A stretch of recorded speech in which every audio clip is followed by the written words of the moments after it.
Today I'm going to tell you the secret of how I get so much productivity out of my garden year over year. And the big secret is I set goals. I know some of you have probably dealt with goals like at work, like SMART goals. And we're going to set the 2025 goals for the Homegrown Florida Garden. You can follow along and set your goals with me. So the first one I always start with is infrastructure. So when you're going to start a garden, there is infrastructure. And this could be something like, hey, I'm going to put a new bed in, or I'm going to start composting. Well, for me here in the Homegrown Florida Garden, I need to work on my front yard.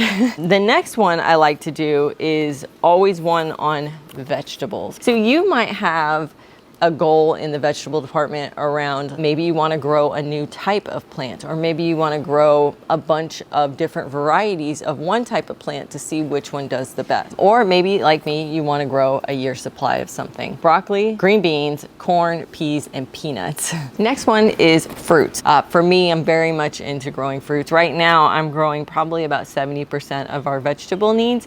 But when it comes to fruits, last year I was only growing maybe 10% of what we eat in fruit. But through 2024, growing fruits was one of my goals. And I put in a bunch of fruit trees, and some of them produced and some of them are still a little too young.